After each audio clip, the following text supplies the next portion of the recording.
Welcome, everybody. Good morning. We are going to go ahead and get this meeting started. Remote hearings are held in accordance with House Rule 10.01. This rule has been posted online and is linked to in our public meeting notice on the House website. All remote hearings will be recorded and live streamed by House Public Service or House Public Information Service. Members, you should have the contents of the virtual packet available to you, and for the public, these materials have been posted online.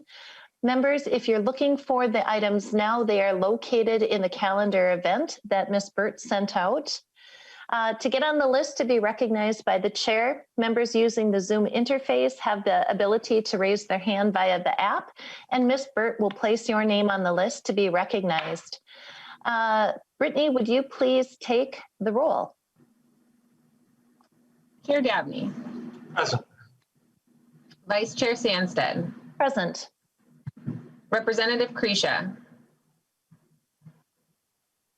Representative Krisha. Representative Bennett. Present. Representative Daniels.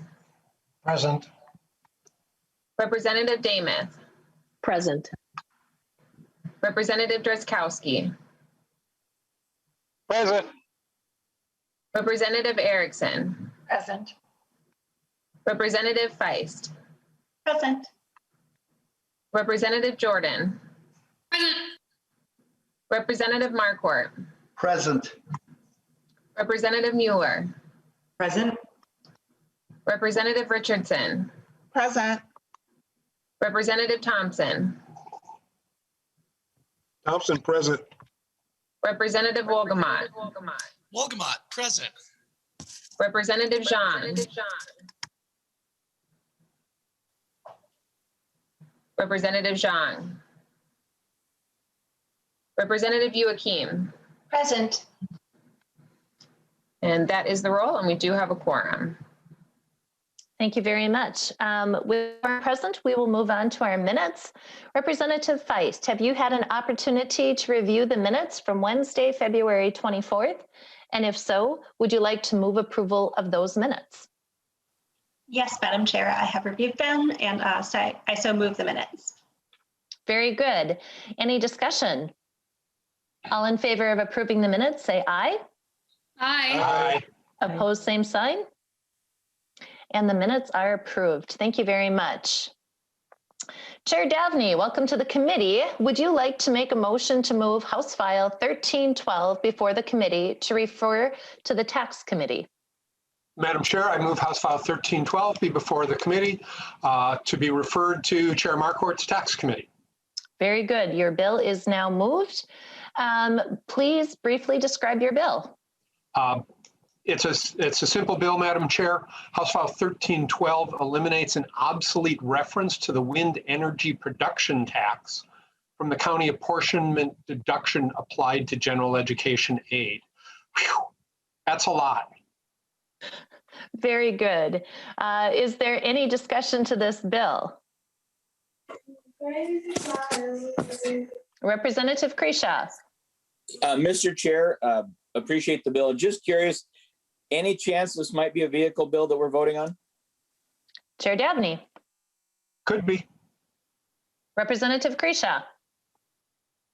Members, with that, I suspect we'll move the bill and we'll see it how it progresses.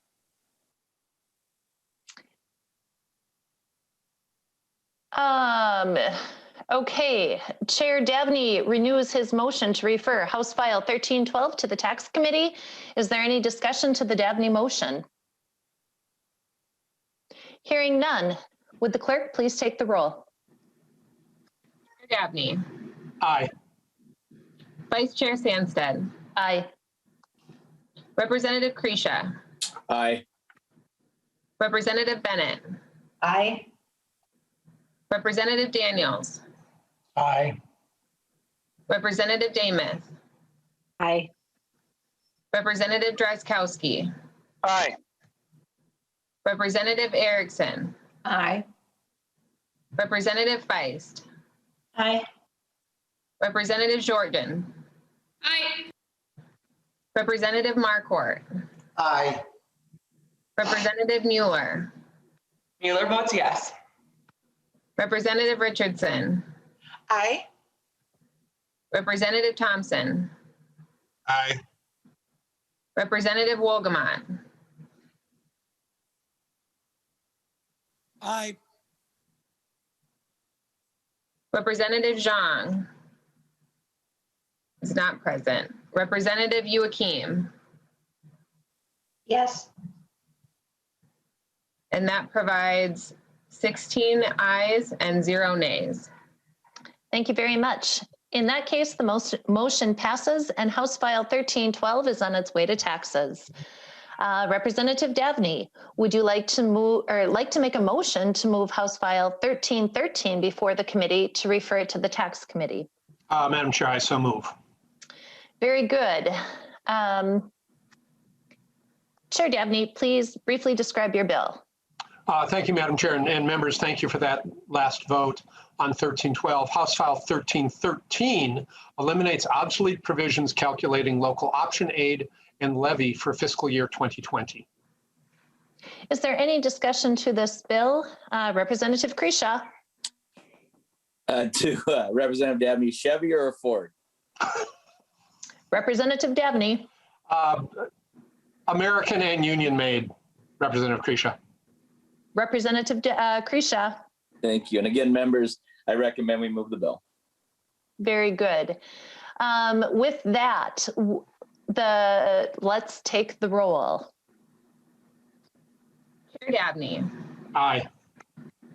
Vice Chair Sandsted, Aye. Representative Kresha, I noticed you didn't mention hybrid. Aye. Representative Bennett, Aye. Representative Daniels, Aye. Representative Dameth, Aye. Representative Drazkowski, Aye. Representative Erickson, Aye. Representative Feist, Aye. Representative Jordan, Aye. Representative Marquardt, Aye. Representative Mueller, Mueller votes yes. Representative Richardson, Aye. Representative Thompson, Aye. Representative Wolgamott, Aye. and I see that Representative Zhang has joined us. Aye. Representative Joachim. Aye. The vote yields 17 ayes and 0 nays. And with that, the motion passes. House File 1313 is on its way to taxes. Representative Davnie, would you like to make a motion to move House File 1065 before the committee to lay over for possible inclusion? I so move, Madam Chair. Very good. Representative Davnie, I understand you have an author's amendment. Would you like to move the A21 amendment before the committee to get the bill into the shape you'd like? I so move, Madam Chair. Representative Davnie, would you like to introduce your amendment or have Mr. Uni from the department introduce the A21? Madam Chair, thank you. Mr. Uni could best briefly describe the amendment.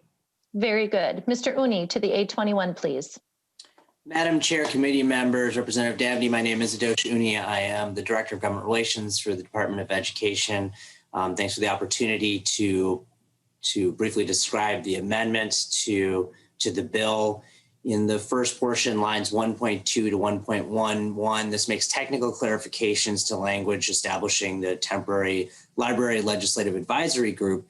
The clarifications include correcting the Association of Minnesota Counties name, removing an irrelevant reference to multi-type, multi-county funding, making it clear the advisory group may consider any information it deems relevant, and removing a representative from the U.S. Senate from the group whose purpose was unclear and participation improbable.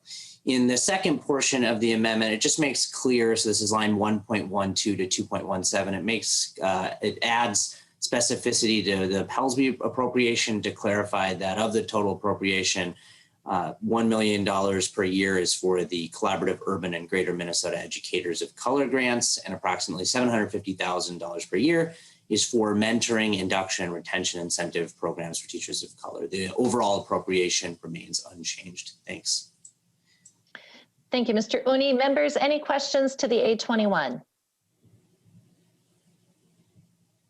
Hearing none, all of those in favor of adopting the A21, say aye. Aye. Opposed, same sign. Motion prevails and the amendment is adopted. Representative Davnie, you may proceed with introducing House File 1065 as amended. Thank you very much, Madam Chair, and members, thank you for the approval of the A21 amendment. Members, you'll recall the hearing earlier this month where we reviewed Governor Walz's budget proposal. This bill is that budget proposal in bill form, so you will recognize much of what's there.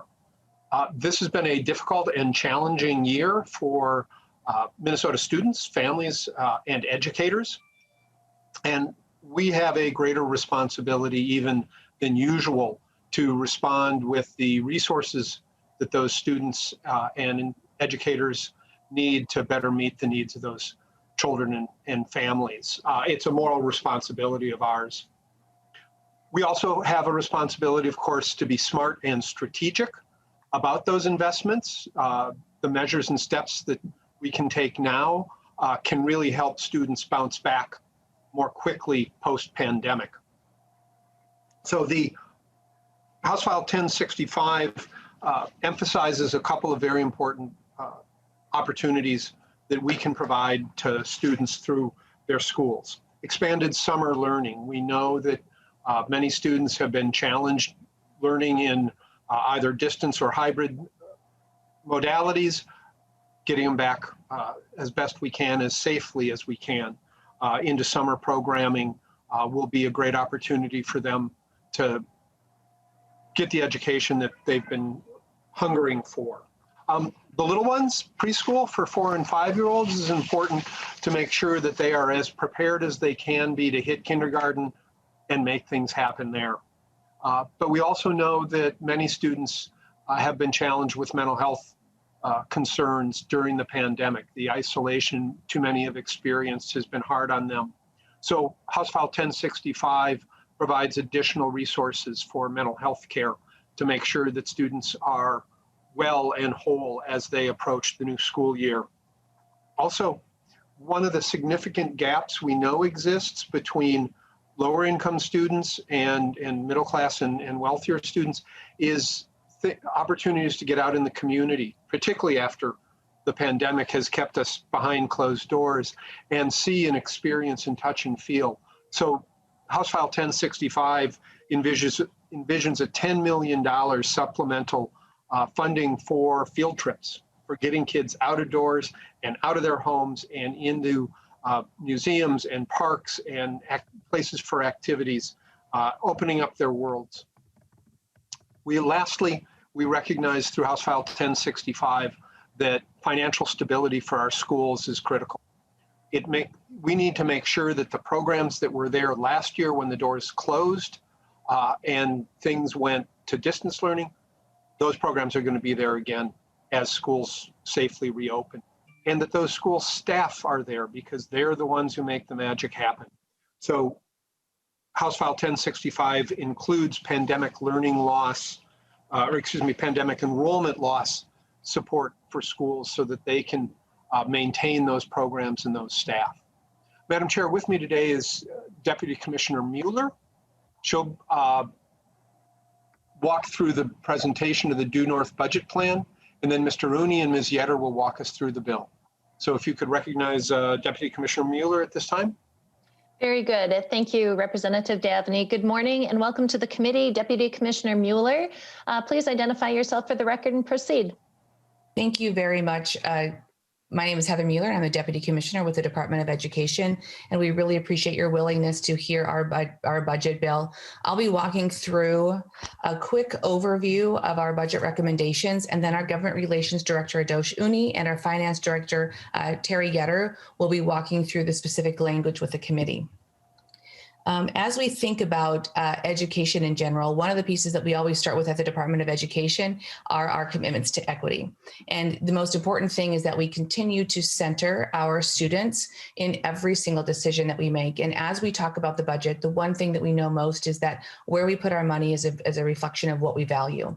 And we want to make sure that as we are talking about this, we are clearly articulating what this budget reflects, and it consistently centers our students.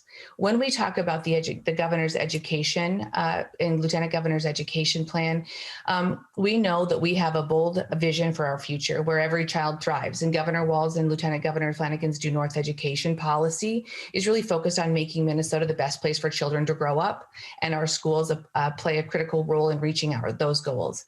Now, Minnesota faces large gaps and obstacles in education, and it's going to take our bold goals as well as strong collaboration across our communications to tackle our challenges both in education, and we need to close our gaps in the educational system requires us to improve the entire system in a way that removes inequitable practices and brings in supports where children need them.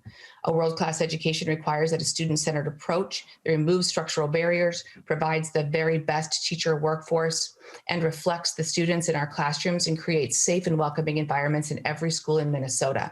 So both our budget and our policy bills are student-centered. They're anchored in equity, diversity, and inclusion. They strive to remove the barriers to student success, eliminate systemic racism, promote anti-bias practices through school communities, expand our opportunities, and enhance family and caregiver and guardian engagement.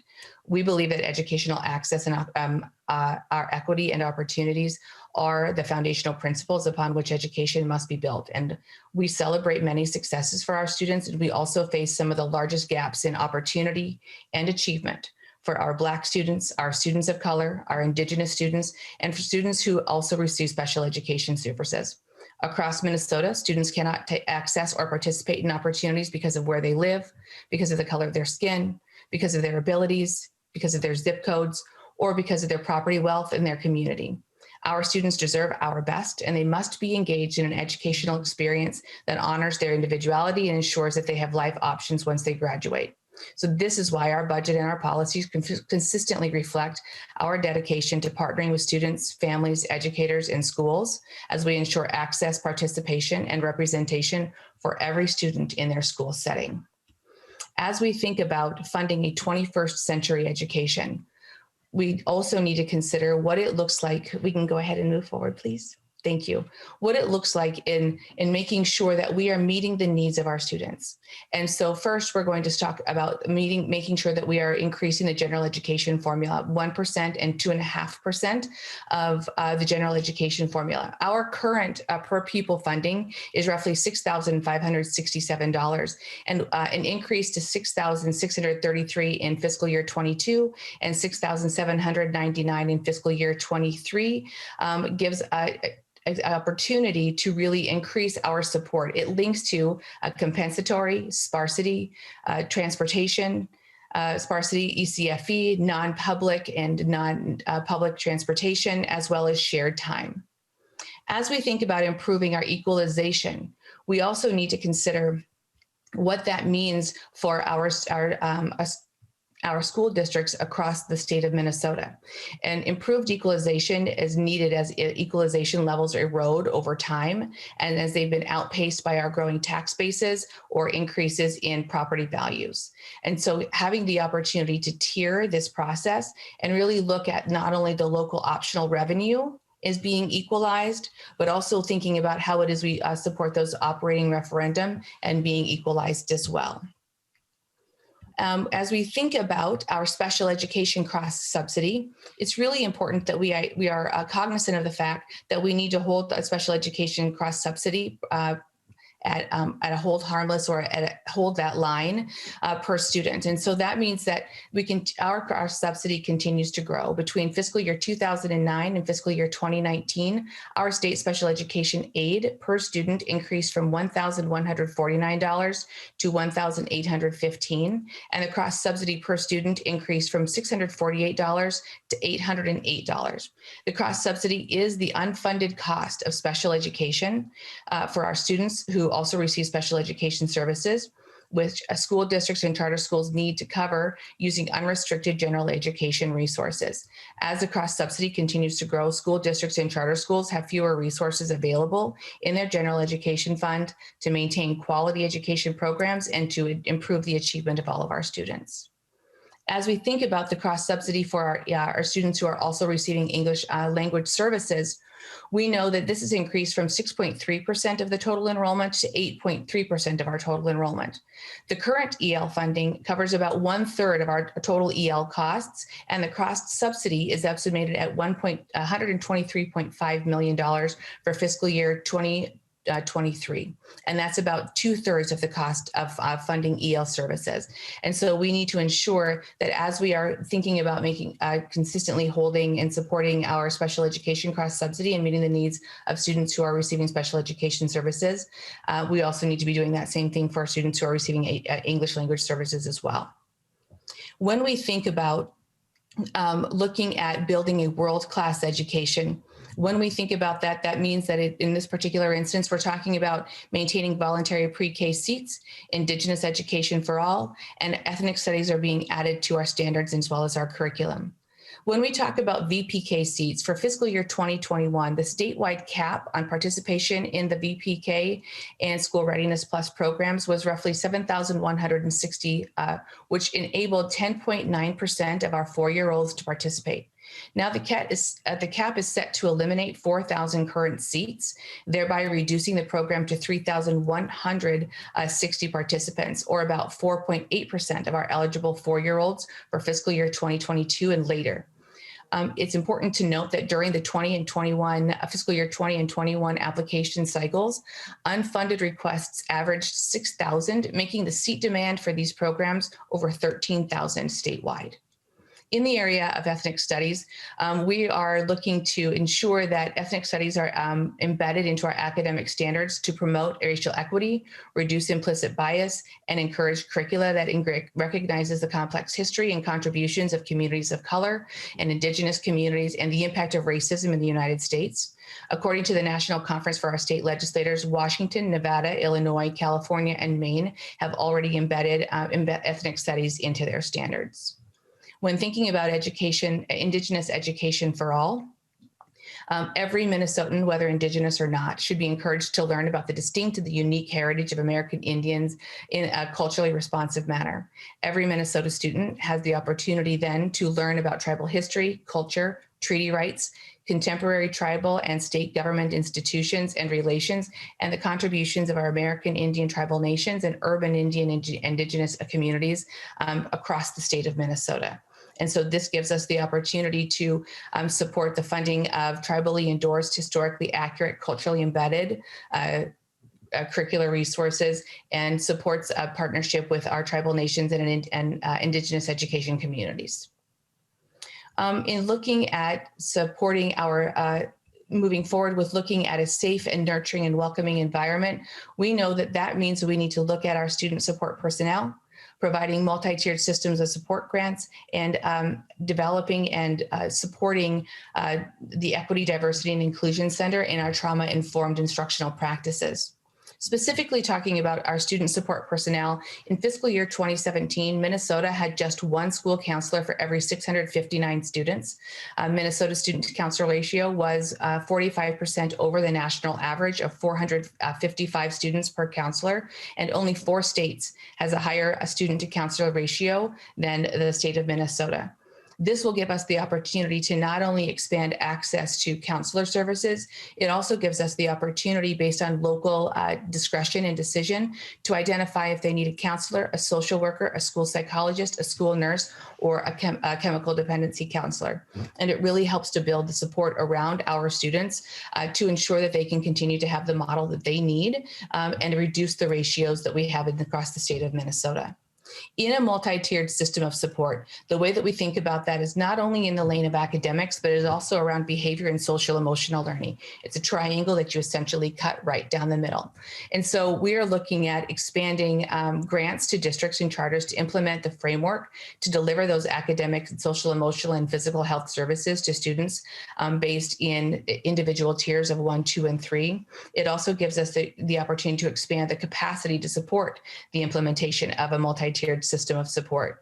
Now, some of the pieces that you might have heard about that have been research-based and demonstrated incredibly promising results are language essentials for teachers of reading and spelling, like our letters, building assets are reducing risks, like BAR, positive behavior interventions and supports, like a PBIS model, as well as the early childhood pyramid.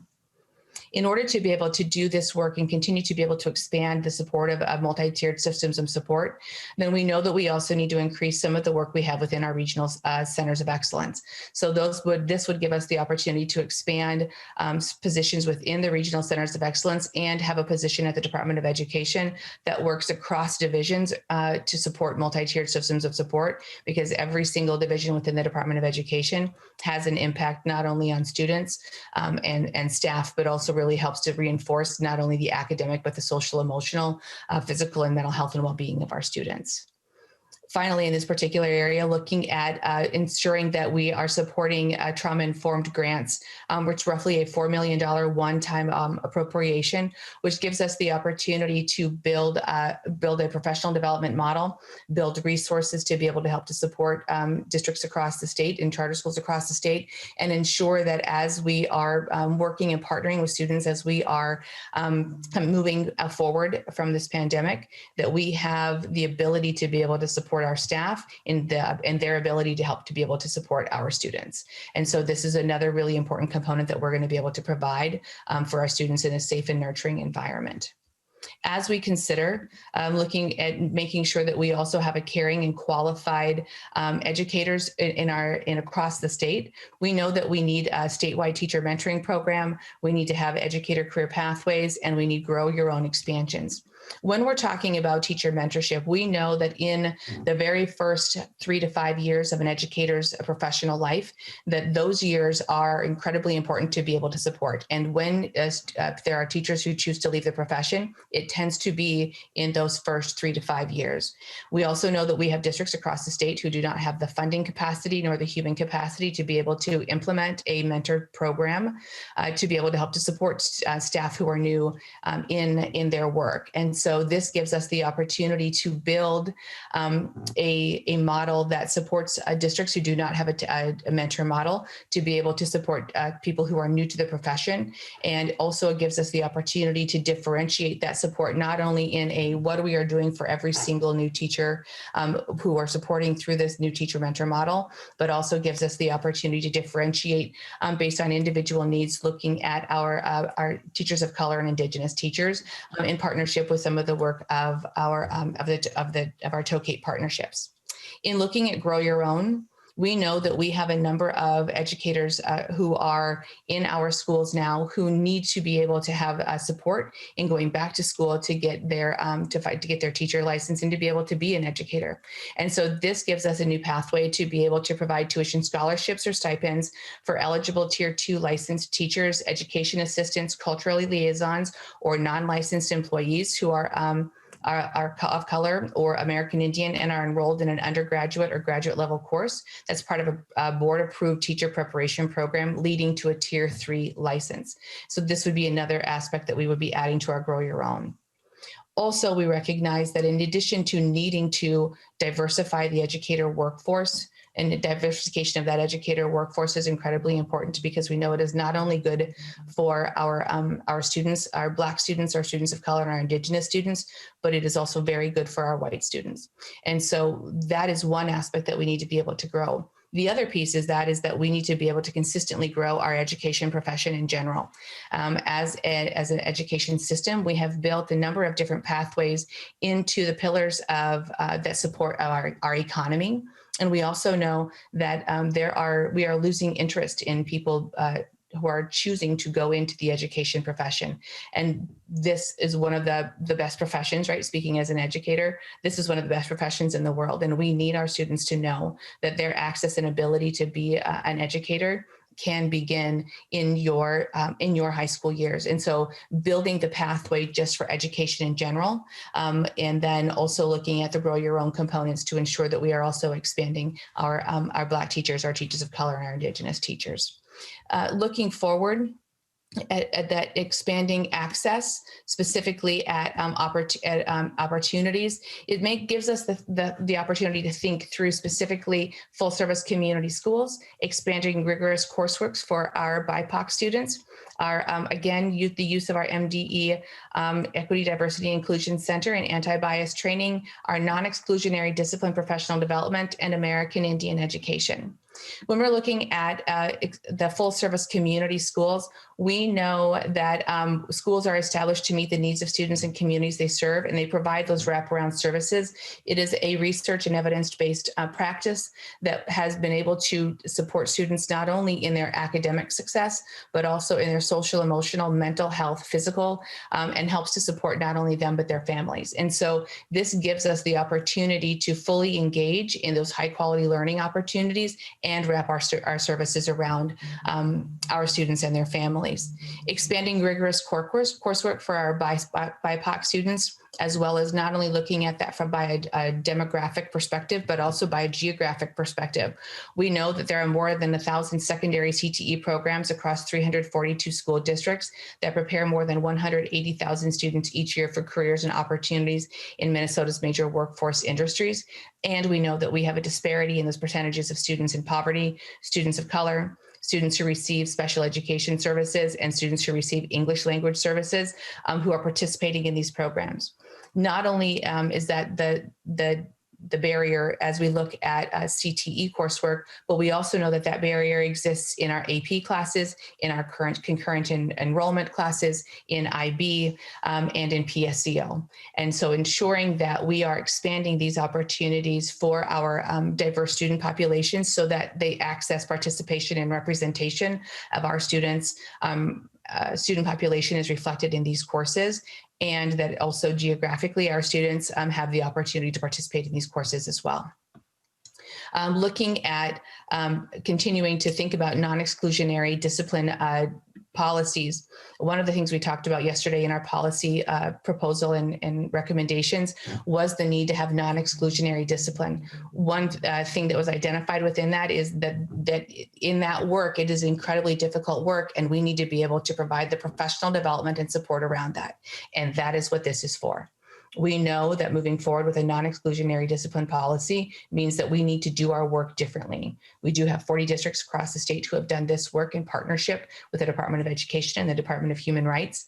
And this gives us the opportunity to build off of what our districts learned in those in their work and provide the professional development and support around that. So there are a vast achievement and opportunity gaps between our students of our Black students, our students of color, and our students who also receive special education services compared to students who do not receive special education services. There are our white peers and Hispanic peers as ensuring that we are excluded from the classroom. And we know that our Black students, Hispanic students, and students receiving special education services are excluded from the classroom at a vastly disproportionate rate. And this proposal aims to reduce some of those disparities of more than 100,000 or more days of schools that students are missing and being kept out of classrooms. And this gives us the opportunity, one, to not only target and focus specifically in on those discipline policies and identify those gaps, but it also helps to reduce the achievement gap because we are not losing instructional time. Looking forward at the Department of Education's consistently supporting the professional development, similar to the way that we're doing that with trauma-informed instruction, it would be focused on anti-bias professional development, meaning that we have the opportunity to have professional development for grantees.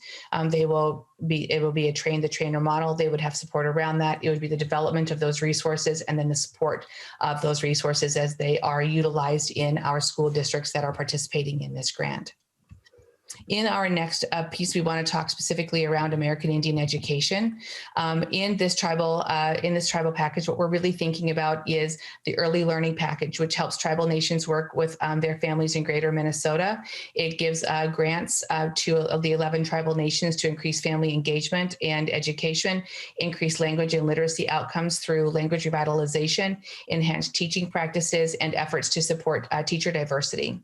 It also expands the tribal Head Start set aside. It designates roughly 10.72% of the total Head Start annual allocation to tribal Head Start programs that are, it's a proposed change in addition to the statute in the allocation process, which will provide more consistent funding from year to year. And it also stabilizes the program operations for our tribal Head Start programs. In looking at being able to look at the joint powers, we know that many Minnesota American Indian students attend schools in districts that are formed under the Joint Powers Act. And it means that many of our times in Greater Minnesota, the Joint Powers Act provides authority for school districts to offer services to students cooperatively, and often creates another district that is really thinking through how it is that they would be able to support and less likely to utilize those American Indian education programs. As we look at clarifying the recipients of American Indian education aid, the way that the statute currently reads, it's written, has led to a lot of misunderstanding with school districts as to who this aid can be spent on. And so this change is going to provide that American Indian education aid may only be used for Native students to participate in American Indian educational programming after all American Indian students have specific cultural and academic needs are met. And so first and foremost, it is meant to be spent on our American Indian students. Also looking at data analytics, we know that this gives us the opportunity to fund some additional positions in the data analytics unit to support the Office of American Indian Education as we are looking to monitor progress and access gaps in achievement as well as opportunity, and supports policy and developmental proposals. In looking at Indigenous education for all, MDE must include the contributions of the American Indian tribes and communities as it relates to our academic standards. And during the review and revision of these required academic standards, it gives us the opportunity to consult with a statutorily provided list of stakeholders. And while we as a Department of Education have a practice of consulting with our Tribal Nation Education Committee and tribal nations specifically on academic standards, current law does not require that we do that collaboration with our TNEC partners, and this would give us the opportunity to have that written into statute. Also looking at the MITTP program, currently the scholarship recipients may only use their funds to cover expenses that are greater than the federally determined expected family contributions. And we know that many students and families do not have the expected family contributions, which is determined based on family income. And so this will give them the opportunity to use their funds as they need. And finally, it's looking specifically at tribal nations relations training.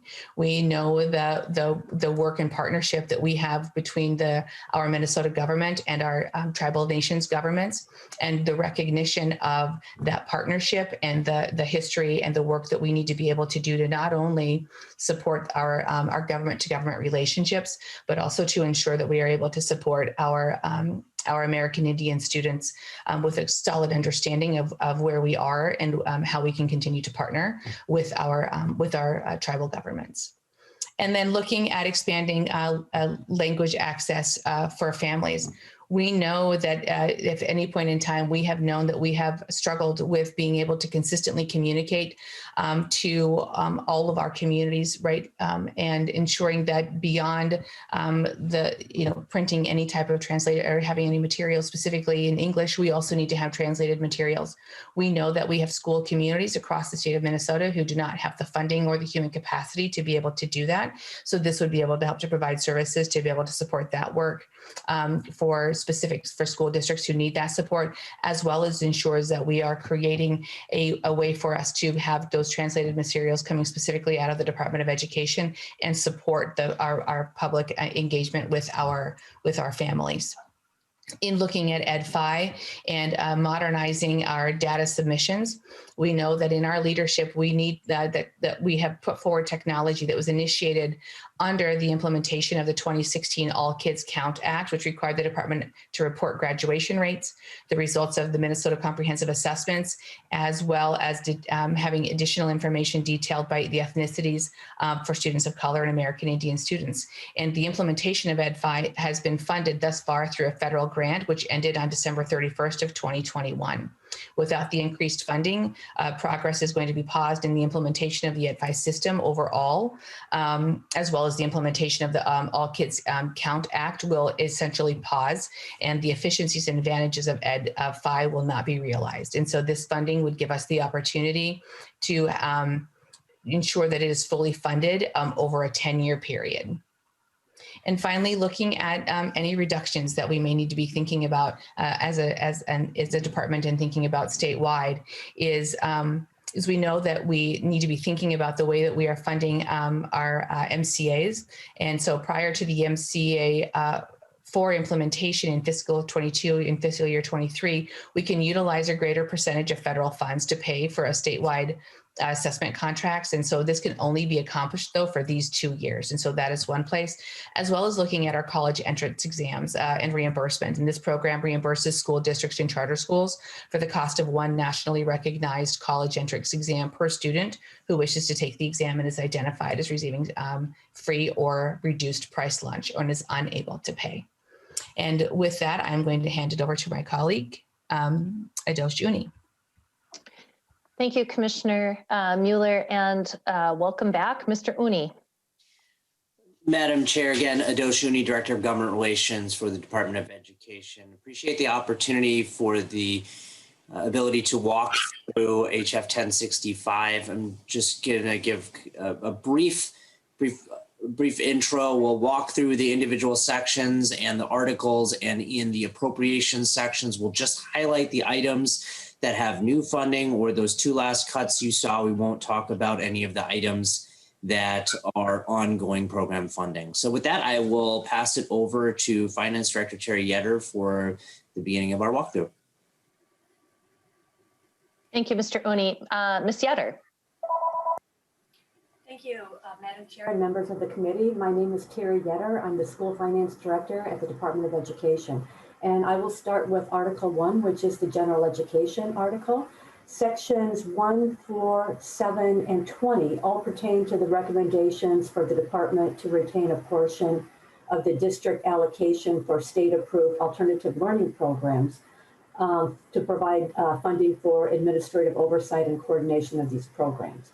So Section 1 includes the administrative set-aside in the calculation of the reserve for area learning center programs. Section 2 makes students receiving early childhood special education services eligible for English learner revenue. This allows these students to generate EL revenue in the same manner as other early learning programs. Section 3, sections 3, 8, and 13 all deal with the English learner cross-subsidy recommendation. Section 3 increases the basic allowance for EL revenue per student from $704 to $755 beginning in FY23.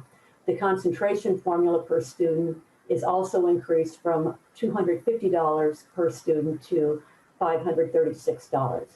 For FY24 and later, it also links the allowances to the increases in the basic general education formula. Section 4 includes the state program, alternative program administration set aside into the calculation of the reserve for the graduation incentive programs. Section 5 simplifies and aligns the calculation of kindergarten pupil units by setting the minimum hours of instruction for kindergartners with a disability to be the same as with all other kindergarten students.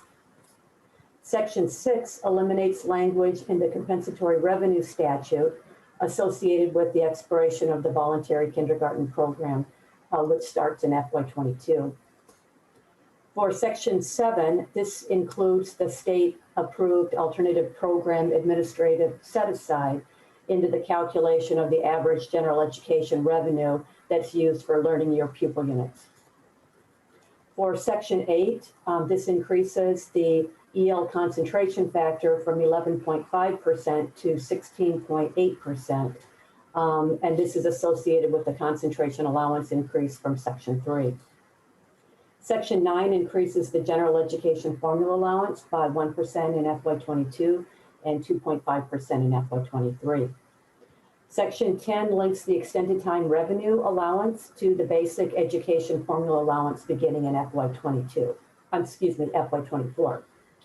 Section 11 for FY21 only increases the declining enrollment revenue from 28% of the general education formula allowance to 48.5%. And this language is also included in the Governor's Summer Programming Bill, House File 1064.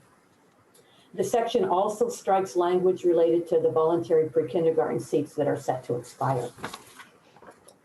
Then Section 12 simplifies the local optional revenue program by eliminating the current tiers beginning in FY23.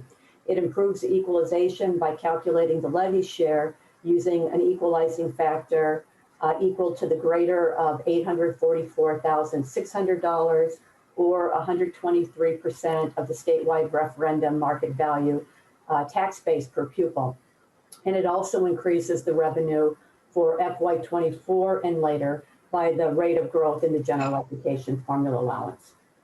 Section 13 moves the English learner concentration formula from the basic skills revenue statute to the EL revenue statute in Section 3, and this is for FY22 and later.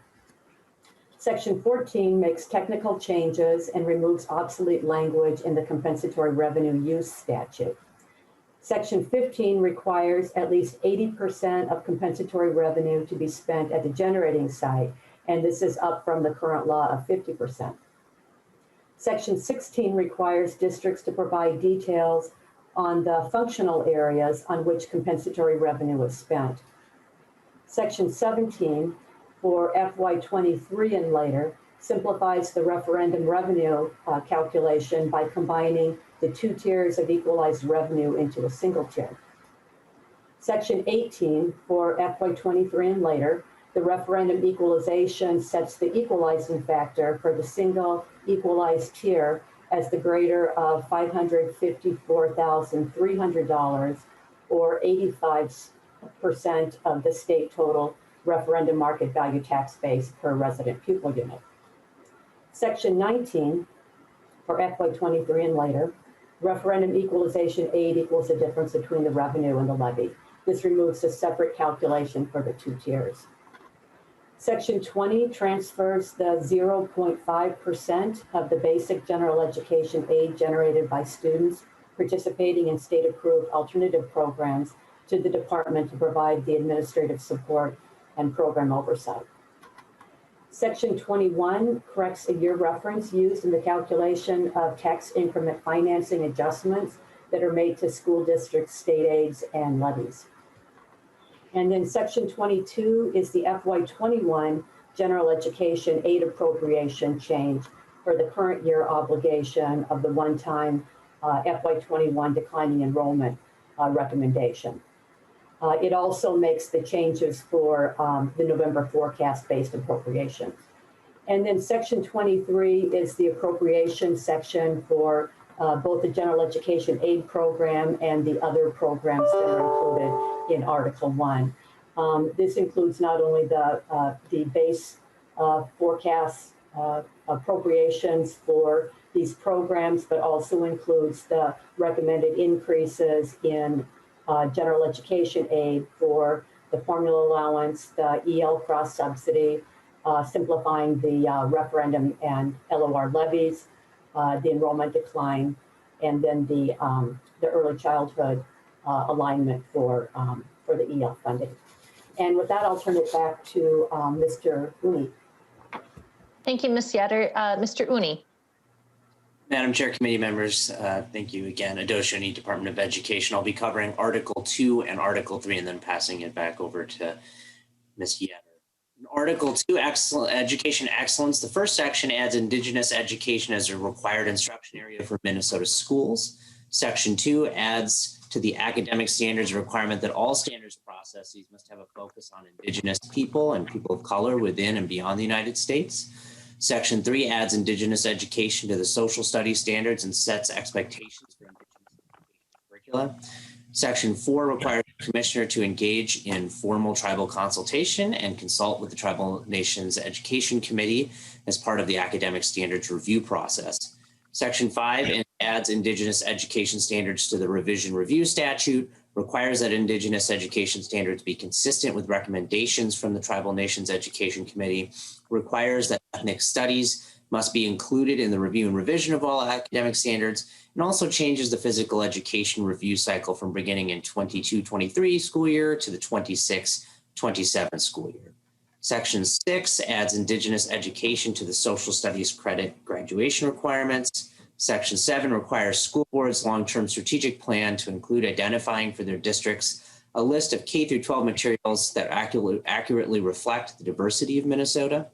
Section 8 requires Indigenous education for all Minnesota public schools and requires the districts to provide evidence of required implementation strategies to MDE and establishes MDE requirements to assist and support schools in their implementation. Section 9 amends PSEO or post-secondary enrollment options eligibility to clarify that students who have completed course requirements for graduation may only participate in the PSEO program until either the end of the school year in which they begin the program or the school year in which the pupil's peers graduated, whichever is first.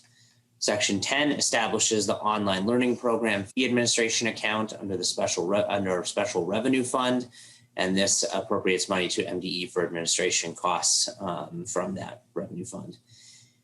Section 11 amends the list of parameters for students who participate in the graduation incentives program to focus on just those that are performing below academic levels or not on track to graduate. Performing below their peers or not on track to graduate. Section 12 amends the American Indian Education Statute to require that all American Indian students' needs and accountability factors are the same or exceed their non-American Indian peers before including non-American Indian students in the American Indian education programs. Section 13 adds cooperative units to the American Indian Education Aid eligibility. Section 14 adds a statutory section for student support personnel aid to hire more student support personnel and support their professional development. And section 15 is the appropriations section. I'll just be highlighting the changes. There's the reductions for statewide testing and reporting system and for the college entrance exam reimbursements. And then there's the investments for multi-tiered systems of support, student support personnel aid, student support personnel workforce development pipeline, as well as the support our health services personnel at their health services position at the department, funding for full service community schools, funding for Indigenous education for all, and funding for expanding rigorous coursework for Black, Indigenous, and students of color and in greater Minnesota. And that concludes Article 2. In Article 3 for teachers, Section 1 provides a technical clarification on the eligibility for the Minnesota Indian Teacher Training Program. Section 2 provides that all expenses in this program are eligible to be covered up to the cost of attendance for a scholarship, including any expected family contribution. Section 3 establishes the Grow Your Own program in statute, formerly in session law, creates a third pathway for Grow Your Own, and extends the time frame over which funds can be used to 60 months. And Section 4 is the appropriations section. The new investments are in Grow Your Own grants, Educator Career Pathway grants, the Equity, Diversity, and Inclusion Anti-Bias Professional Development grants, the Equity, Diversity, Inclusion Trauma-Informed grants, statewide Teacher Mentor Program, Early Childhood Tribal Education and Engagement grants, Tribal Relations Training for School Leaders, and Non-Exclusionary Discipline Training grants. And that concludes Article 3. And with that, I will pass it over to my colleague, Ms. Yander, for Article 4. Thank you, Mr. Uni. Ms. Yetter, as brief as possible. Thank you. Terry Yetter with the Department of Education again. Chapter 4 is the article on special education. Section 1 increases the special education cross-subsidy aid from the 6.43% to 9.33% for FY22, and then 12.11% for 23 and later. The Section 2 is the appropriation section. The increase in the cross-subsidy would be included in the special education aid appropriation. Then for Article 5 on facilities, Sections 1 through 3 of Article 5 relate to the proposal to simplify school levies and improve equalization for debt service equalization. Section 1 eliminates the separate tiers and equalizes all revenue over 15.74% of the adjusted net tax capacity at the same rate beginning in FY23. Conforms the language for capital loan districts into the single tier of equalized revenue. For these districts, debt equalization revenue remains as a portion of the levy in excess of the amount raised by the maximum effort tax rate. Then Section 2 provides that beginning in FY23, equalized debt service levy equals 100% of the initial equalizing factor, which is the statewide average adjusted net tax capacity per 3-year prior pupils. This is the same equalization rate as for the old second tier of equalization. Section 3 combines the debt service equalization aid into the single tier. Section 4 clarifies the reporting of safe schools expenditures to MDE to provide more detail by functional area. And then Section 5 makes appropriations to this article. The change item for debt equalization aid is included in the increase in the debt service equalization aid appropriation. And that concludes Article 5. Thank you, Ms. Yetter. I'm sorry, did I hear? Madam Chair, this is Mr. Uni. Mr. Uni. Madam Chair, we really appreciate the latitude here. We only have a couple articles. I can get it probably completed in about 2 or 3 minutes. We are over time, so as briefly as possible. Sure. Mr. Uni. Madam Chair, Article 6 is nutrition and libraries. Section 1 does preschool or breakfast reimbursement for early childhood special education students. Section 2 establishes the library legislation advisory group. And Section 3 just has the appropriations, which covers the school breakfast aid. Article 7 is early childhood. Section 1 is the set aside for tribal Head Start appropriation. Section 2 is the 4,000 seats that are expiring for voluntary pre-K, making those ongoing. And Section 3 modifies the time frame that an early scholarship can be used, or that need to be selected. The provider needs to be selected from 10 months to 3 months. And the Section 4 includes the appropriations for ongoing funding. Article 8 is community education, and that Section 1 holds the ABE growth formula harmless for any changes. Section 2 is ongoing appropriations. There's no new funding there. And then the final article, Article 9, state agencies. Section 1 increases the teacher and administrator's licensing fee for PELSB and to charge applicants for using the online system. Section 2 cancels $2 million that was appropriated for legal costs relating to litigation in fiscal 20. And some funds for the general fund for agency operating costs for fiscal 21. And Section 23 is funding for the Department of Education. There we've got the additional funding for litigation in the future, data analytics, our EdFi program, voluntary pre-kindergarten program administration, translation services, and ethnic studies. Section 4 and 5 and 6 are for appropriations for the state academies, Perpich and Pelsby. With that, Madam Chair, concludes our walkthrough of HF 1065. Thank you. Thank you, Mr. Uni. Members, it is my goal to have this bill laid over by 11:55 today. I will, if there's any time at the end, we will take questions then. We have quite a few testifiers from the public that are prepared to testify. Up first, we have Ms. Mendoza, and on deck is Ms. McCoy. Ms. Mendoza, please state your name. Welcome to the committee and proceed with your testimony. Good morning, I'm Becky Mendoza. I'm from St. Paul Public Schools and the Minnesota School Counselor Association. Please proceed. Good morning, everyone. My name is Becky Mendoza, and I'm joining you today as a school counselor with St. Paul Public Schools and as the chair of the Anti-Racism and Equity Committee for the Minnesota School Counselors Association. My purpose today is to state my support for the governor's budget bill recommendations regarding student support personnel, but also to give specific context as to why this is pressing for all Minnesota students. We know that Minnesota has some of the widest achievement data in the nation, that our white students have higher graduation rates, test scores, and lower disciplinary data than their BIPOC counterparts. This has resulted in targeting classroom teachers, starting hundreds of intervention programs, implementing more testing and data evaluation, and yet never addressed this systemic truth that not all of our students have access to the necessary supports to experience academic success, and that our school system is structured to advantage those who built it. We've been fortunate enough to see the pandemic magnify these concerns that many of us already knew existed. School support personnel like school counselors are in a unique position to provide the space, support, and advocacy for students whose voices get overshadowed.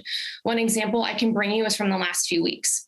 I spoke with a student of color who prior to distance learning was a straight A student, very bright, spunky, and incredibly capable.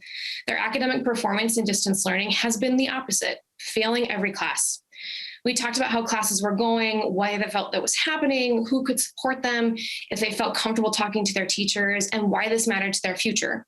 We talked to their hopes and dreams and how all of these things were still possible. This was their final thought to me.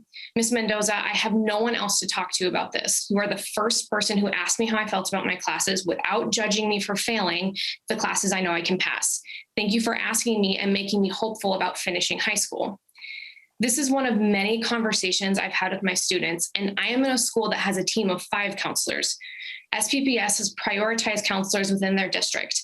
This is not the same of every metro school district and not of all the districts around the state. If you zoom out of the metro and into more rural areas of the state, counselors have higher ratios and less time to devote to their students amongst the many other duties they hold. Can you imagine how much more our students will succeed if they all have access to a support person who will always advocate for them, or having access to a school nurse when they're injured in PE class? Can you imagine the burden taken off of our teachers' plate when they're able to send a student to a counselor or a social worker when they are in crisis?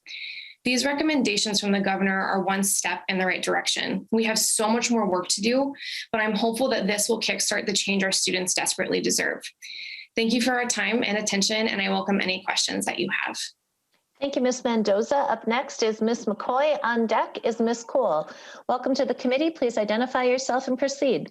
Good morning. My name is Christy McCoy, and I'm the current president of the School Social Work Association of America, as well as the legislative chair for the Minnesota School Social Workers Association.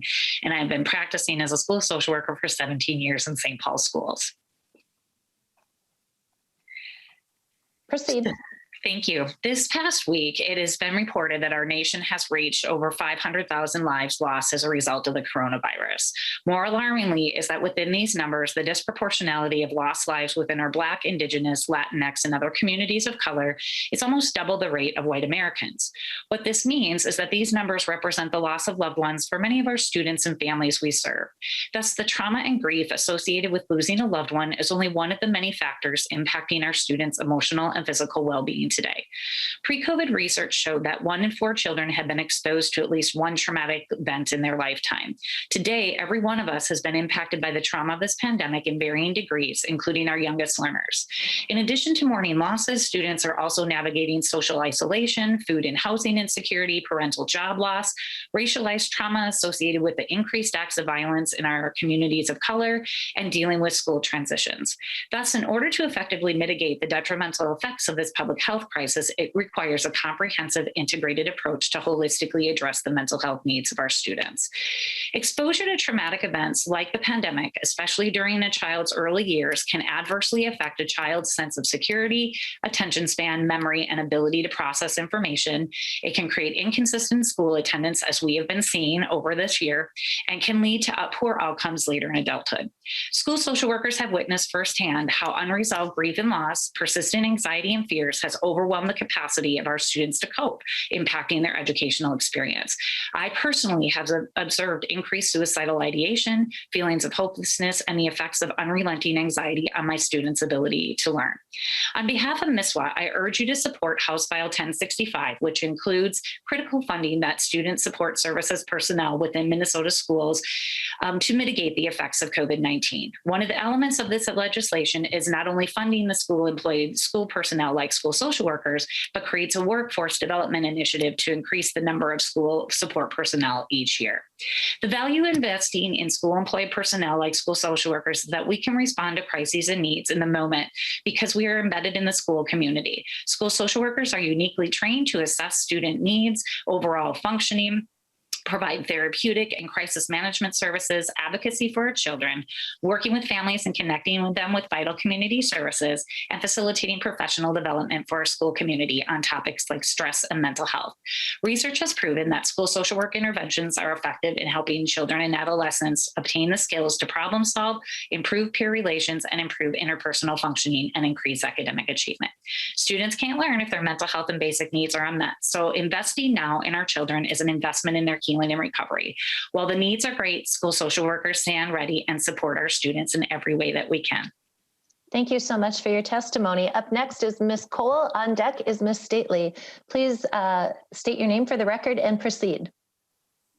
Thank you. Good morning, everyone, Chair Davnie and members of the committee. I'm really grateful for the opportunity to testify in support of House File 1065. My name is Paula Cole, and I am the Executive Director of Educators for Excellence Minnesota, a teacher-led nonprofit with approximately 2,300 members across our state.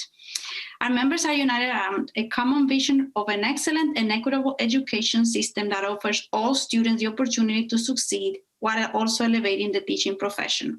We are really excited that the governor's budget proposal aligns with our approach to make sure that we are making bold changes that are necessary on behalf of Minnesota students.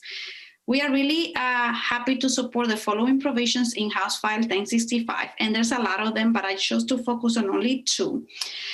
There's a priority to prioritize school resources for those who need it most, requiring 80% of compensatory revenue to be used at the school site.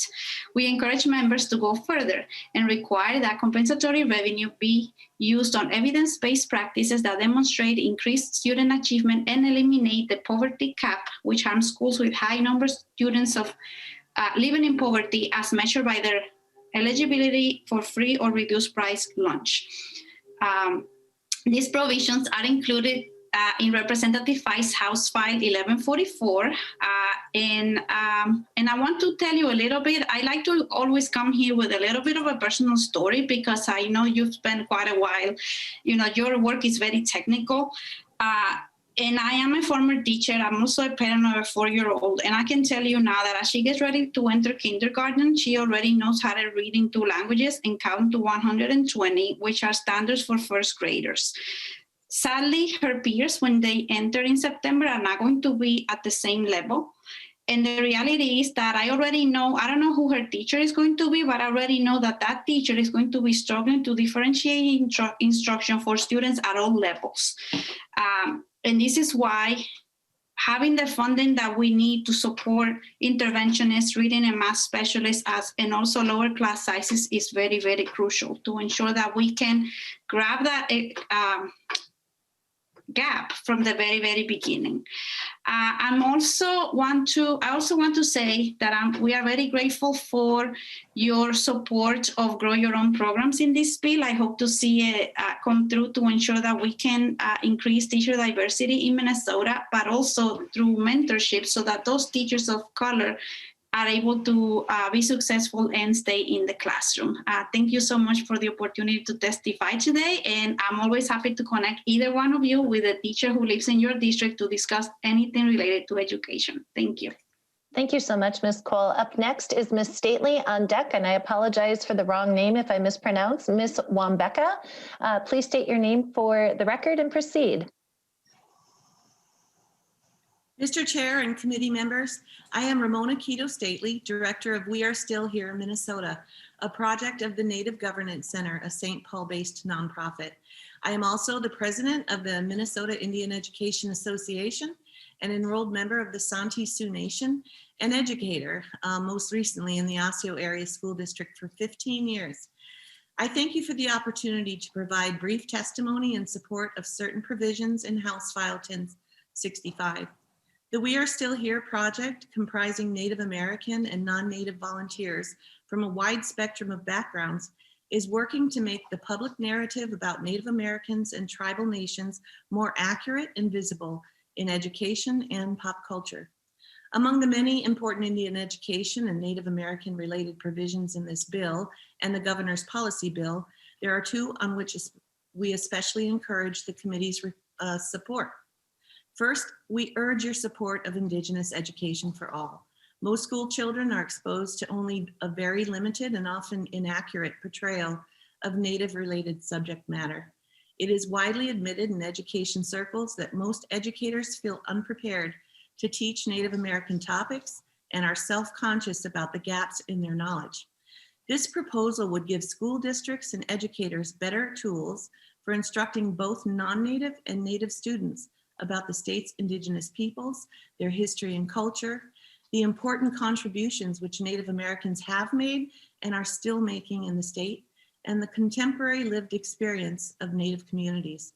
The second provision we commend to your attention is to tribal nations relation training for school leaders.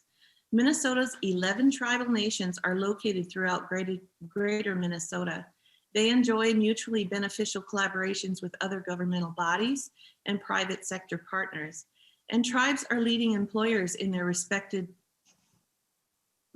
regions of the state to the advantage of their own communities and their neighbors. Nevertheless, the nature and role of tribal governments remain too little understood. This proposal would give school board members and administrators a structured introduction to and background knowledge about tribal governments, similar to the highly successful tribal relations training, which has been made available to state agency personnel. With the support of these two provisions, we believe that Minnesota's K-12 system can contribute to a more harmonious, respectful, and prosperous future for all of our children. Thank you. Thank you so much. Up next is Ms. Wambek or Wambeka. On deck is Mr. Ellis. Welcome to the committee. Please state your name and proceed. Good morning. Thank you, Madam Chair and Finance Committee. My name is Jody Wambek, and I am with Willmar Public Schools. I'm the Early Childhood Program Manager here, and I am here today to speak on behalf of House File 1065 and Voluntary Prekindergarten. Willmar has been a fortunate recipient of VPK funding since the inception with 113 slots. These slots have provided opportunities for many children to attend preschool that otherwise would not have had the opportunity, which also provides those students the opportunity to build a strong foundation for learning. We work closely with our cultural liaisons as our first connection to many of our families, especially those who feel their children are too young for school, are home with shift-worked parents, or utilize family friend, neighbor, or legally non-licensed care. Our liaisons have worked hard to bridge the gaps in our Somali and Latino communities to build relationships that continue from early childhood throughout the child's school career, as well as making connections to other services in the community. Over the past few years, our preschool programs have served families that qualify. 62% of our families have qualified for free and reduced lunch, and 57% of our families have been identified as EL. In Willmar, our community is focused on working together to ensure our children are prepared for success in kindergarten.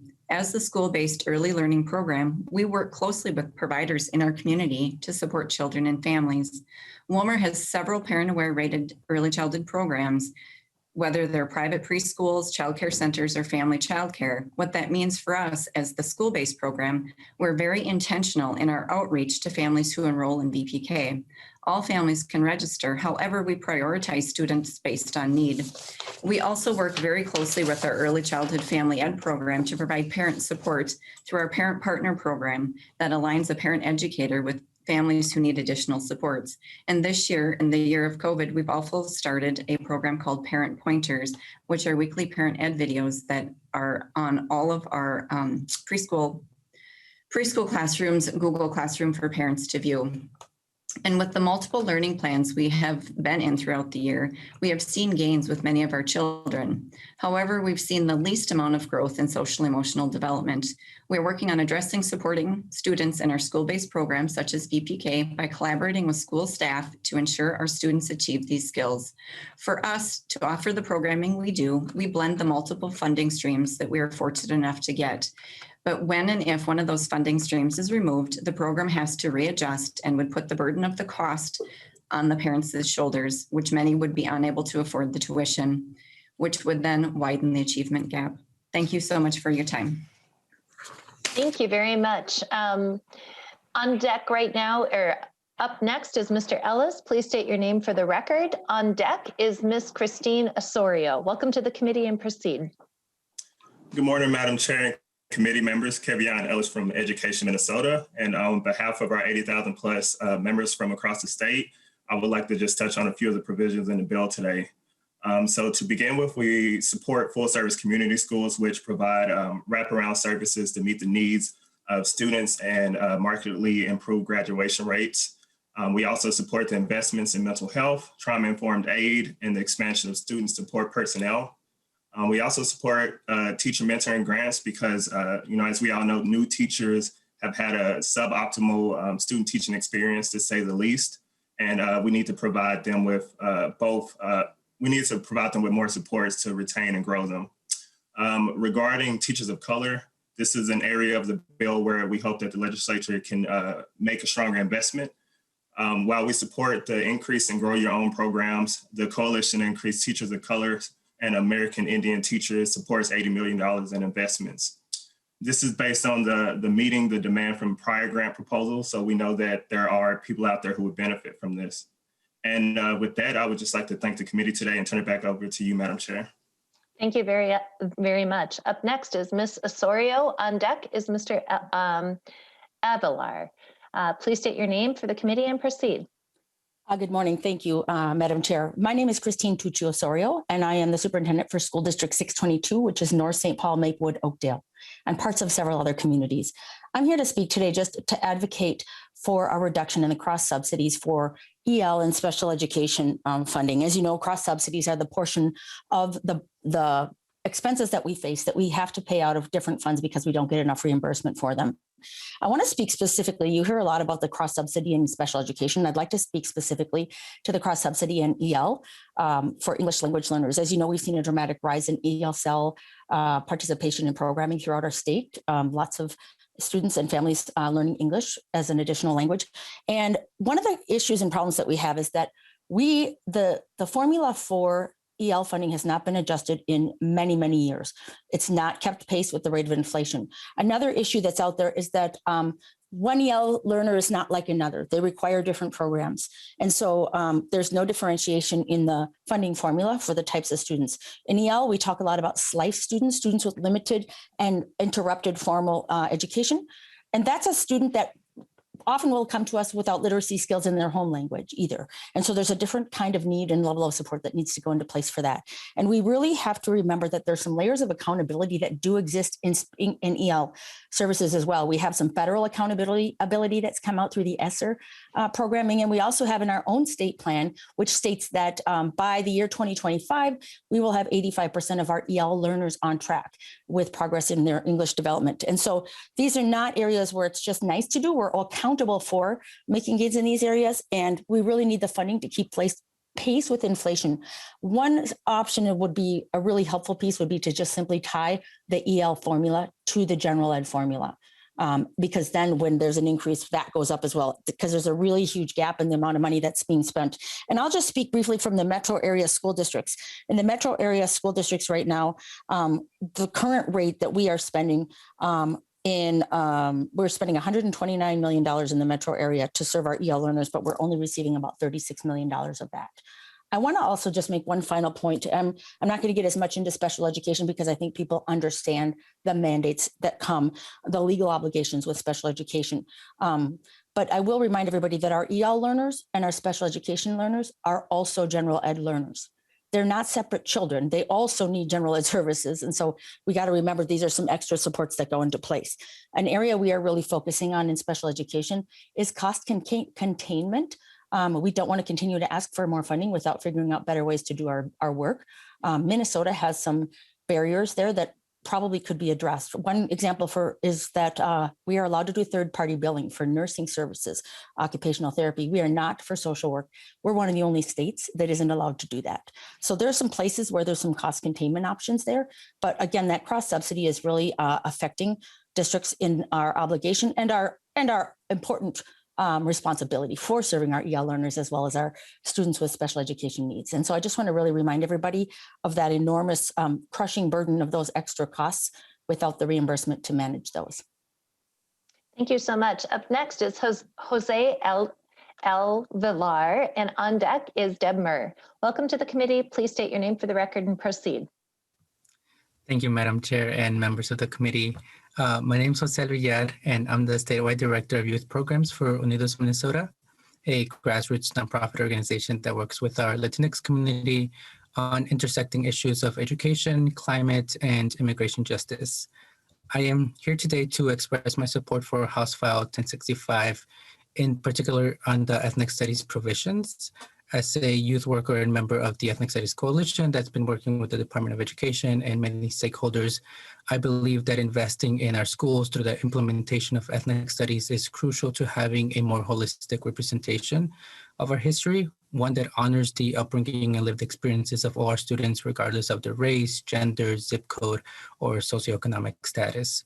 Ethnic studies will not only bring a full representation of our history, but it will also help us address our state's achievement gaps, which according to a 2019 report by the Federal Reserve Bank of Minneapolis is among one of the worst in our nation. Investing in ethnic studies will not only help address that, but it will also find better means of success for our students, since research from Stanford University and San Francisco State University have proven that ethnic studies courses have boosted attendance and academic performance across all areas of discipline for K-12 and higher education.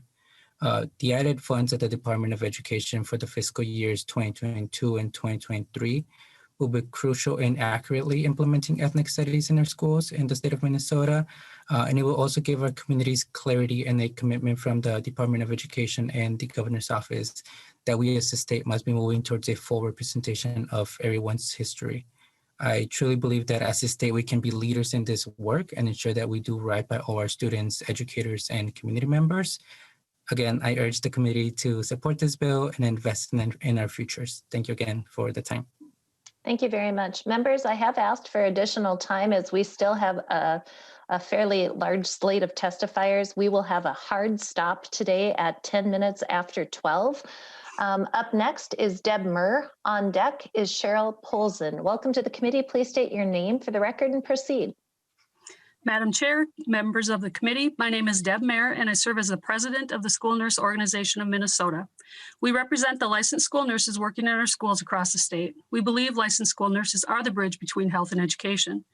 We testify in support of the increase in the formula funding for our schools in the governor's bill and the $2.5 million included in the student support personnel in the appropriations beginning on line 42.25.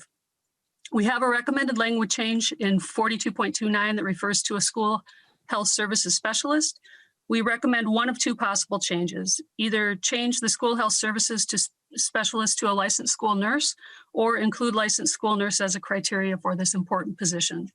We are in communication with MDE with this requested change. The LSN is a registered nurse certified in public health through the Board of Nursing and certified as an LSN through the Department of Education. Although COVID has brought to the forefront the need for this position, it has always been important for equity and accessibility in public education. Did you know that 1/3 of Minnesota school districts do not have a single nurse?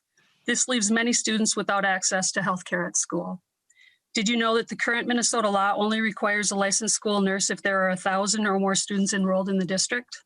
That means whether a school has 1,000 students or 15,000 students, the district is only required to employ one licensed school nurse. This law went into effect in 1986 and was amended in '88. Thankfully, medical technology has greatly improved. As a result, many students have survived and are coming to school with significant medical needs, adding to the complexity of the support provided to students in school. I am lucky, and my kids were lucky in that we have had a licensed school nurse in all of our buildings in District 196 throughout the process. My colleague, however, serves 1,600 students at 7 different school locations. She often gets emergency calls for students related to their medical conditions, liver transplants, severe lung or heart conditions, diabetes, seizures, asthma, allergies, trachs, G-tubes, everything. All those students are thankfully in school. Often it is school administrators or clerical staff providing the medical support necessary for the child. This isn't an urban, suburban, or rural problem. It is everywhere in our state. SNOME believes going forward that a priority should be placed on securing funding for licensed school nurses in Minnesota schools. The American Academy of Pediatrics recommends a professional school nurse in every school. On the surface, this sounds expensive. However, many students do not have access to healthcare. Licensed school nurses provide direct healthcare to students, meeting their health needs, teaching them self-management and independence, all while gaining their access to public education. This proactive support to students and families would reduce emergency room visits for poorly managed chronic conditions. Fearful parents would not need to propose specific health condition emergency care legislation for schools, knowing their whole child is cared for and supported at school by their nurse and school team. The health challenges for our students are many, including asthma, diabetes, allergies, seizure disorders, heart conditions, obesity, anxiety, depression, and COVID. The LSN is the professional healthcare provider in school able to support student health for access to education, building lifelong skills for independence and healthy living. Ms. Murr, we are at time. Okay, thank you. Thank you very much. Up next is Cheryl Polson. On deck is Miss Anne-Marie Foucault. Please state your name for the record and proceed.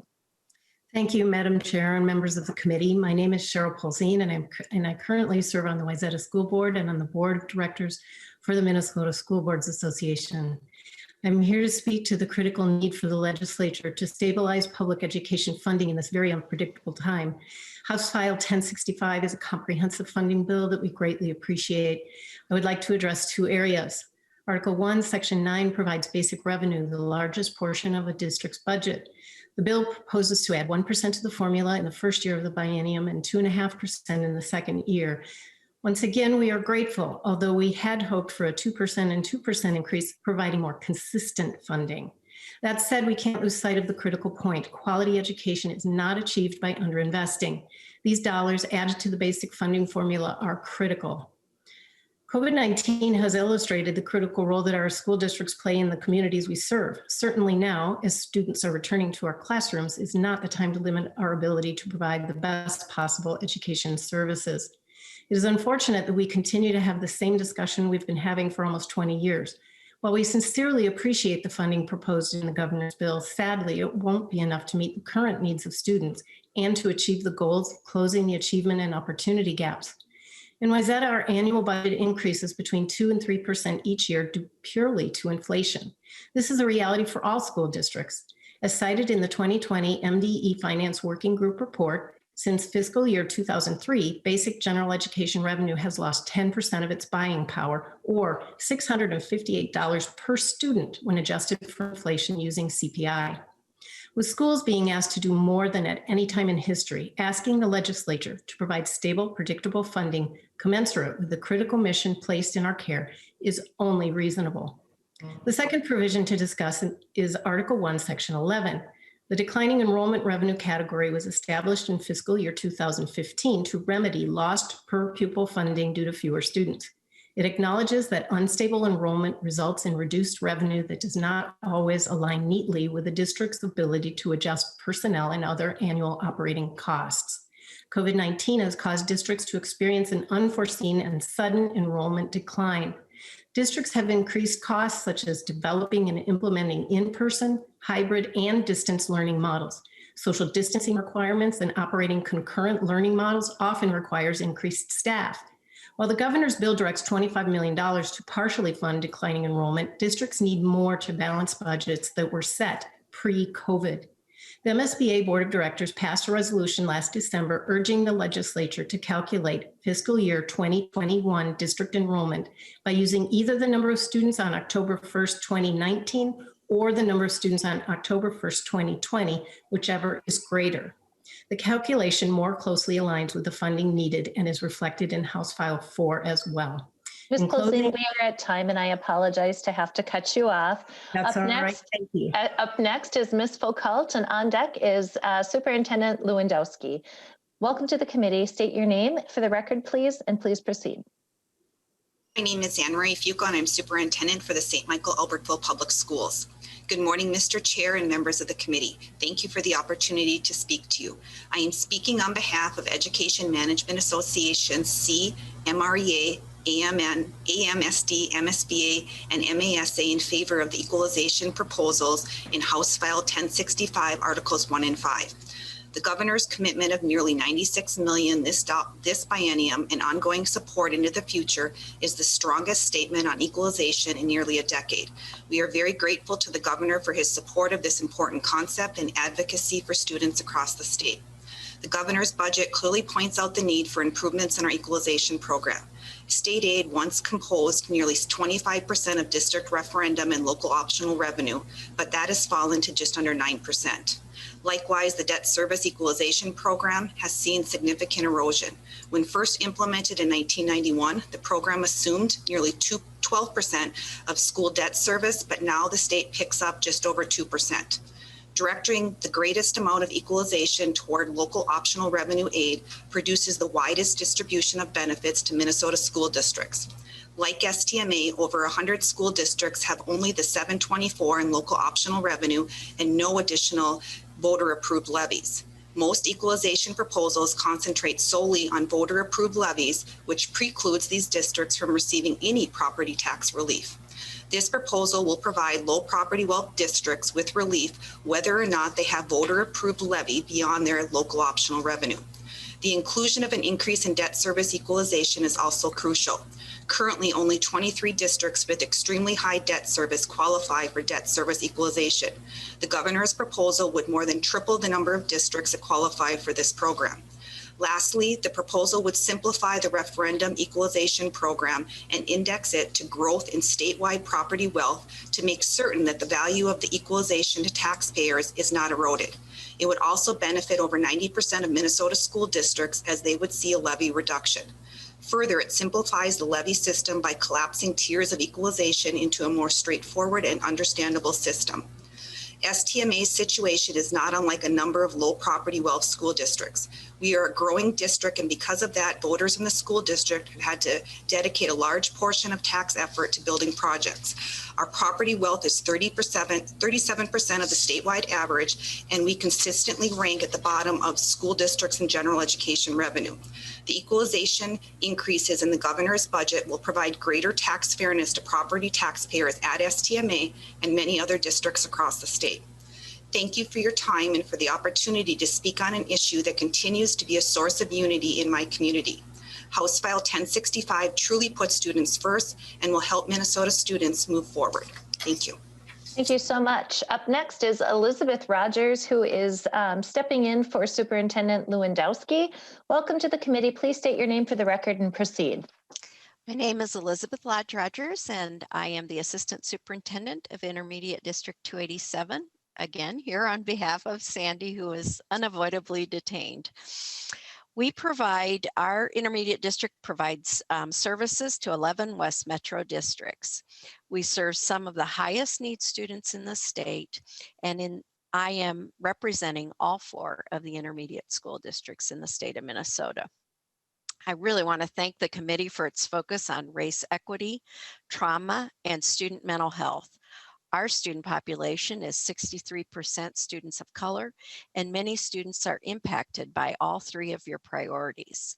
As such, nearly 300 students attend one of our 4 area learning centers. However, several parts of this proposed bill negatively impact students in my school district, and I do not believe they align with the committee's focus. This includes not providing revenue for declining enrollment in intermediate districts, the administrative transfer of 0.5% of ALC funding to MDE, and in the changes to the definition of eligibility for ALC students. The ALC portions of the bill that I want to speak to today are the administrative transfer to MDE and the change in eligibility definition. The impact of the administrative transfer is significant for students in our ALCs because many in our ALC centers have attempted their local high schools or alternative schools. The proposed addition under 126C21 subdivision 6 provides for the administrative transfer of 0.5% of the general education aid we receive for each student and allocates it to MDE. This represents in our situation $117,000 for our 4 programs, which is 1.5 teachers. We also want to remind the committee that the amount of revenue for a student attending an ALC is already 10% less than comparable students in K-12 programs, as the revenues from the referendums do not flow to the intermediate district. The new language would obviously reduce our revenue further. I think this is an unintended consequence for these very high need students and merits a review. Secondly, the language proposed starting at line 30.19 eliminates almost all of the current eligibility definitions for student enrollment in an alternative learning center program. Ms. Rogers, I apologize. We are at time. All right. Why don't you give us that number one more time and we can try to look at that. Under 30.3019, the eligibility criteria. Thank you. Thank you very much. Members, our testifier, Samantha Diaz, had to drop off the call. There is a letter from the Latino Council that I would suggest you take a look at. And we have just a couple minutes left before we need to end. Representative Creshaw. Thank you, Madam Chair. So just quick closing comments. I realize this bill is going to be laid over, which what that really suggests is that this isn't going to be a serious proposal by the governor. We still have the February forecast coming out on Friday, so I suspect we'll continue to see revisions. I appreciate the fact that we have this up for a conversation, but the fact that we didn't really even get a chance to delve into questions tells me that the seriousness of this is lacking.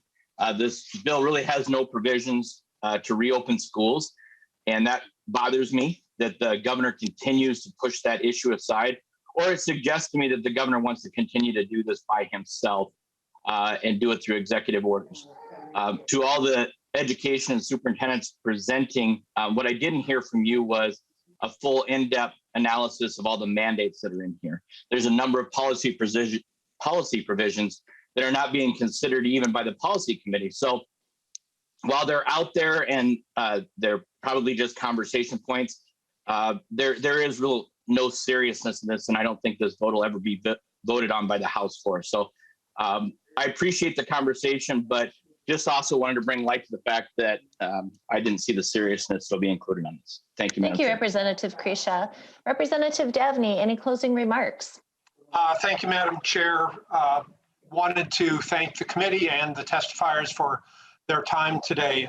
House File 1065 is a clear statement on the part of the governor with a great deal of support from the House majority to support our students, families, and educators as we transition hopefully out of this pandemic and look for partners who are willing to step forward responsibly and support that reopening, returning to in-person education and supporting our educators in doing that. It also is a real look at ensuring that all Minnesota students are seen and reflected in their curriculum and are supported in their learning. That is what will position Minnesota best for the future. I look forward to working with members of this committee and the administration on moving this forward. With that, again, Madam Chair, thank you for your work today. Committee members and testifiers, thank you all. With that, I would like to renew my motion that House File 1065 be laid over for possible inclusion in a future bill. Thank With you. that, Representative Davnie renews his motion to lay House File 1065 as amended over for possible inclusion. Members and testifiers, thank you for your time today. I hope you have an enjoyable afternoon. And with that, this meeting is adjourned.